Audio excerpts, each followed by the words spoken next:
जय श्री कृष्ण। स्क्रीन पर दिख रहे इस टिटहरी पक्षी को आपने कभी ना कभी कहीं ना कहीं अवश्य देखा होगा। शास्त्रों में इस पक्षी को अत्यंत ही रहस्यमयी, हिम्मती तथा अलौकिक पक्षी के रूप में मान्यता दी गई है। भारत में इसे वर्षा का दूत और किसानों का मित्र माना जाता है।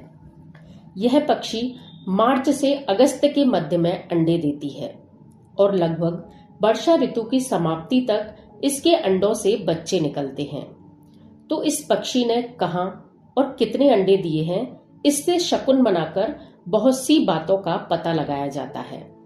यह पक्षी अत्यंत ही हिम्मती तथा बुद्धिमान माना जाता है। पुराणों में इससे जुड़ी हुई दो कथाएं आती हैं, जहां इसने एक बार भगवान विष्णु तथा दूसरी बार भगवान कृष्ण को सीधे चुनौती दी थी। दोनों ही बार भगवान ने इसके अंडों की स्वयं रक्षा की।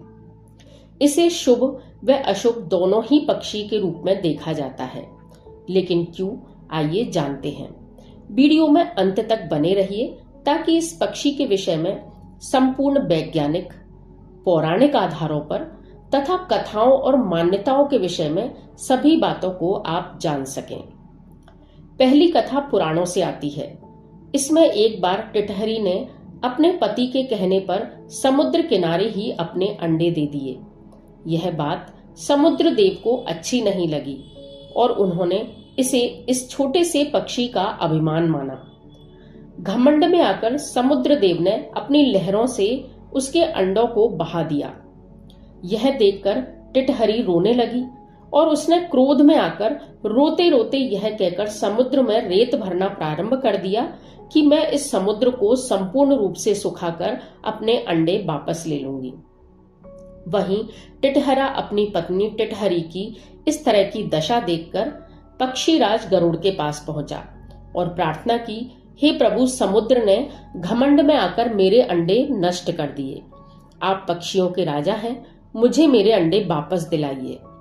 उधर टिटहरी के इस भाव को देखकर अगस्त्य ऋषि ने पूछा कि तुम इस प्रकार कैसे समुद्र को सुखा पाओगी।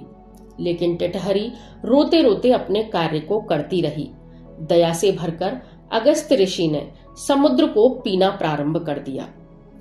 भगवान विष्णु ने जब अपने वाहन गरुड़ की पुकार सुनी, उधर अगस्त्य ऋषि को भी समुद्र खाली करते देखा, तो भगवान विष्णु स्वयं समुद्र किनारे प्रकट हो गए और आग्नेय अस्त्र से समुद्र को सुखाने हेतु प्रेरित हुए। तब समुद्र ने टिटहरी के अंडे वापस और टिटहरी से क्षमा भी मांगी। भगवान विष्णु ने तब अंडों की सुरक्षा के लिए और अंडों को फोड़ने के लिए टिटहरी को पारस पत्थर प्रदान किया। इसके विषय में गहरी जानकारी आपको वीडियो में अंत में प्राप्त होगी।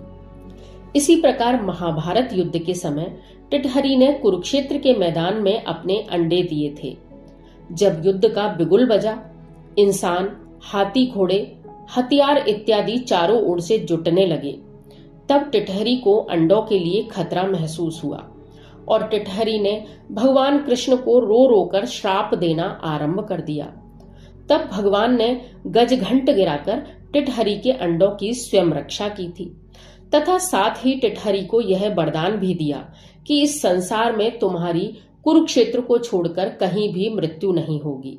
यही कारण है कि टिटहरी को अत्यंत रहस्यमयी पक्षी के रूप में देखा जाता है। इसका शव संसार में कुरुक्षेत्र के अलावा कहीं भी नहीं मिलता है।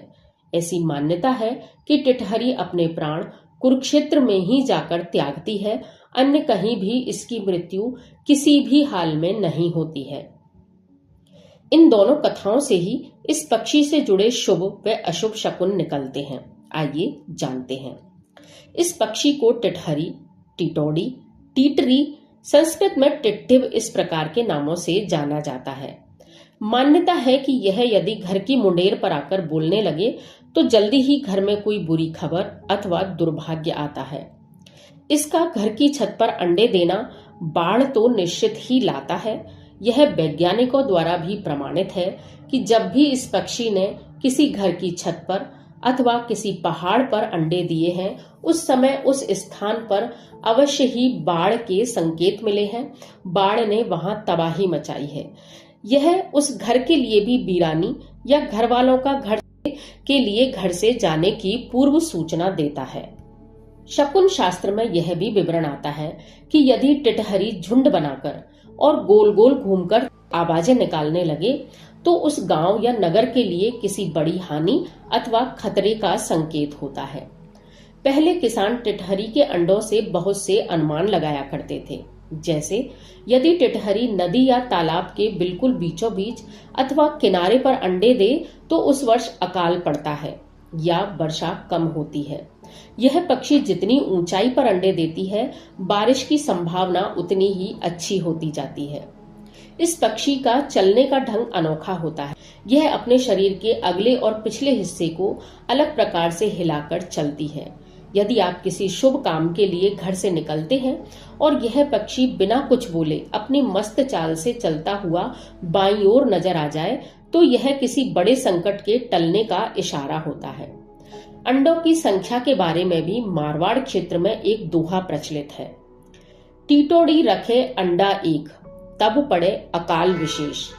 2 अंडा टीटोड़ी धरे, 2 बरसे 2 सूखो पड़े। जो हो जाए अंडा 3, रोग दोष से जनता क्षीण। जो मिल जावे अंडा 4, नवखंड निपजे धान अपार। अर्थात टिटहरी यदि एक अंडा देती है तो उस स्थान पर या उस देश या गांव में अवश्य ही अकाल पड़ता है। यदि टिटहरी 2 अंडे देती है तो 2 माह वर्षा होती है और 2 माह अकाल पड़ता है। यदि टिटहरी 3 अंडे देती है तो उस स्थान विशेष पर, देश, शहर या ग्राम में विभिन्न प्रकार के रोग, महामारी इत्यादि से जनता परेशान होती है। वहीं यदि यह पक्षी 4 अंडे दे तो चारों ओर खुशहाली होकर समृद्धि आती है। इसी प्रकार वैज्ञानिकों द्वारा भी यह प्रमाणित है कि टिटहरी अपने अंडों का यदि अत्यधिक ध्यान रखने लगती है तो थोड़ी ही देर में वर्षा होने लगती है। वहीं यदि टिटहरी अंडों पर मिट्टी डालने लगे तो उस समय 15 दिनों तक बिल्कुल वर्षा नहीं आती। टिटहरी एक सर्वश्रेष्ठ मां व संरक्षक मानी जाती है। अपने अंडों की देखभाल में यह सबको पीछे छोड़ चुकी है। यह किसी भी स्तर तक आक्रामक होकर अपने बच्चों की रक्षा करती है। अत्यधिक गर्मी पड़ने पर यह पंखों को पानी में भिगोकर अंडों को ठंडा रखती है। इसे अत्यंत बुद्धिमान व अलौकिक शक्तियों का ज्ञाता माना जाता है। मान्यता है कि जहां टिटहरी अंडे देती है वहां यदि ट्यूबवेल के लिए खोदा जाए तो वहां पानी के अनेकों विभिन्न प्रकार के स्रोत निकलते हैं। संत ज्ञानेश्वर ने अपनी टीका में इसे शगुन वाला पक्षी बताया है, जिसने अपनी हिम्मत व मातृत्व भाव से भगवान को भी चुनौती दे दी थी। कहते हैं जहां टिटहरी के अंडे वहीं 5 पंडे, अर्थात धर्म, शक्ति, भक्ति, रूप व ज्ञान के साथ पंचदेवों की शक्तियां उस स्थान पर रहती हैं। एक मान्यता और भी है कि यह पक्षी लाल पारस पत्थर से अपने अंडे फोड़ती है। वह उस पत्थर को वहीं छुपाकर अपने पास रखती है। तो टिटहरी जहां रहती है वह स्थान धन धान्य से संपन्न तो रहता भी है, लेकिन यह भी है कि यदि किसी कारणवश इसके अंडों को नुकसान पहुंच जाता है तो यह उस स्थान को शापित करने की भी सामर्थ्य रखती है। इसीलिए इसका घर में अंडे देना शुभ नहीं माना जाता। यदि कोई व्यक्ति इसके अंडों को छू ले या फोड़ देता है तो भी यह पक्षी उसे शापित करता है और पुनः उन अंडों को सेता नहीं है। इसके पास पारस पत्थर होने का अर्थ भी जमीन की सकारात्मक ऊर्जाओं व उस स्थान पर पानी की प्रचुर मात्रा से जोड़कर, तो यह वे मान्यताएं जो इस पक्षी को रहस्यमयी व अलौकिक बनाती हैं। पक्षियों की सदैव रक्षा करें, इन्हें संरक्षण दें, क्योंकि ये सीधे ईश्वर के कृपा पात्र होते हैं। आपके यहाँ इस पक्षी से जुड़ी हुई क्या मान्यताएं हैं, वे इस पक्षी को क्या बुलाया जाता है, कमेंट में अवश्य बताएं। तो कैसा लगा आपको मेरा ये वीडियो? यदि अच्छा लगा हो तो प्लीज लाइक, शेयर और सब्सक्राइब करें। कृष्ण चक्षु चैनल से इसी तरह जुड़े रहें। धन्यवाद। जय श्री कृष्ण।